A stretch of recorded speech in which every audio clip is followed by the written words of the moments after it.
Hi guys, welcome to my channel. If you're new here, my name is Sarah. I make videos about travel and motherhood. Yep, that just happened. Hi guys, what's up? Welcome back to my channel. If you're new here, my name is Sarah. I make videos about travel and motherhood. So this is my smallest daughter, Sienna. She's 2 months old. I have a 6-year-old named Sophie. And getting right into today's video, I had to have a C-section with both babies.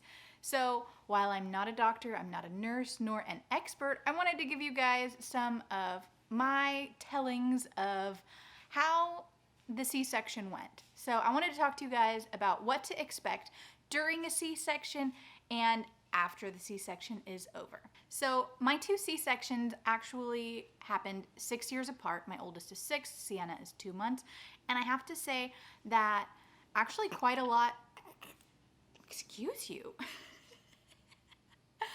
And I have to say that actually quite a lot has changed in 6 years since my first one, and changed for the better, which is awesome for you ladies that are watching this, having C-sections in the future. Things have come a long way, and they are definitely in favor of the mom and baby, with a big emphasis on trying to keep mom and baby, together as much as possible.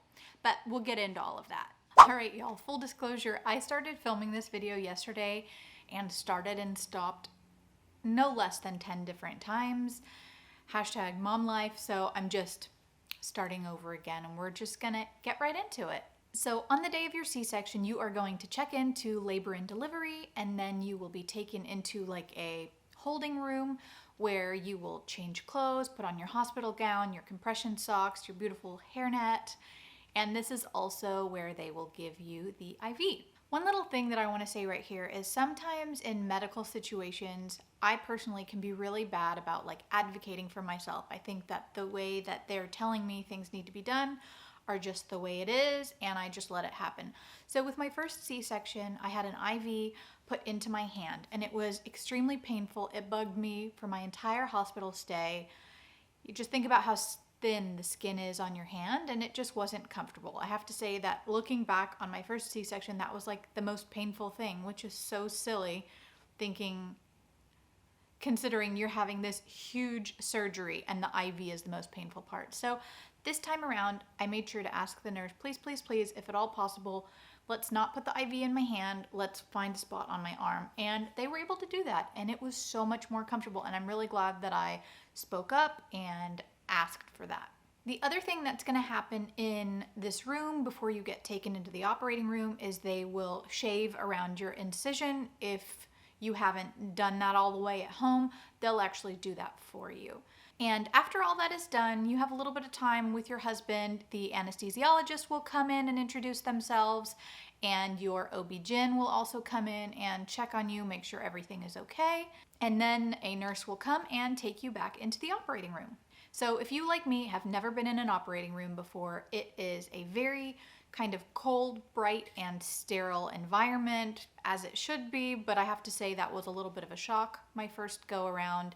And the other thing is with a C-section is there's a lot of people in there. There's usually about 8 people in the operating room, not including you and your husband. So you have nurses, the anesthesiologist, your OB-GYN, and then a lot of those people have helpers as well. So once you get into the operating room, the first thing that will happen is you will get either your epidural or your spinal. And I promise this is not nearly as painful as you've maybe heard it's going to be. They actually give you a numbing shot before the actual big needle goes into your spine. So really you won't feel more than a little stinging at all. Now after this, they will lay you down on the operating table. Your arms go out in a T shape, and then the next step will be that you get a catheter in.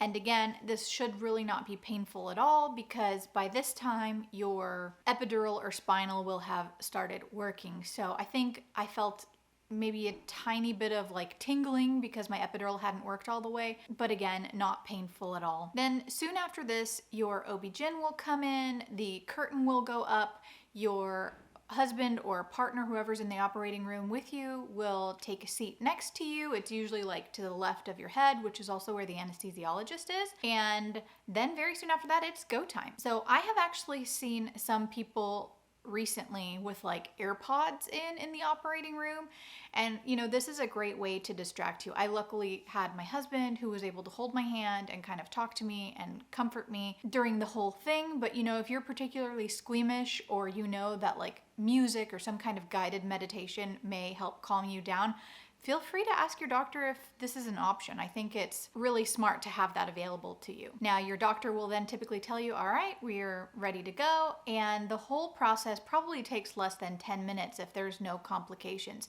And you will feel some pressure and you will feel some tugging, but you won't feel any pain.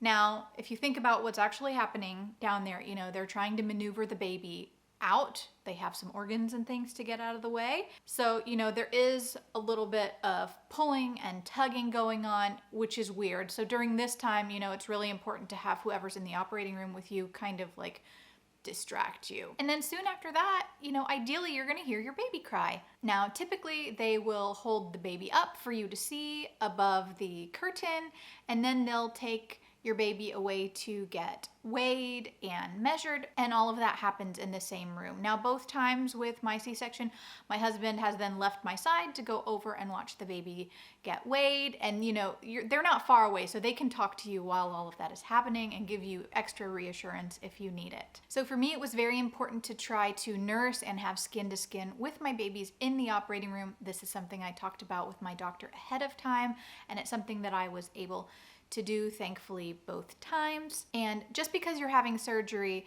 shouldn't make your birth any less special. And if there's no complications with baby, you 100% can have skin to skin in the operating room. So while the baby is on your chest, or you're holding the baby, or your husband is holding the baby, they'll be sewing you up. So it's a nice distraction from what's going on down there. And again, this does not take very long at all.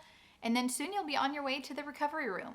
So for my C-section that happened this year in 2021, my husband and the baby were actually allowed to go with me to the recovery room. In 2014, this wasn't the case. I was by myself, and it was really not a great experience because you're so disoriented because, you've just had this major surgery and you're by yourself and you don't have your baby with you.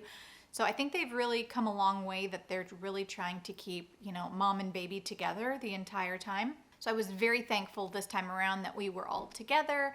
The baby was actually on my chest during my little ride from the operating room to the recovery room. And this is actually where she had her heel prick the first time. So my husband was there for that. And we really just spent that hour in there, trying to nurse, having skin to skin while my vitals were being checked the entire time. And after about an hour or so, you will actually be taken to the room where you will be staying for the duration of your time in the hospital. Now, once you get to the room where you're going to be in, I think it kind of varies from hospital to hospital, but I can just speak from my experience. So there are a couple of milestones that they're going to want you to meet before they will let you leave from the hospital. You're going to have to be able to use the restroom by yourself, walk around by yourself, be able to keep food down, and ideally have a bowel movement, although I know that for a lot of women this is not the case.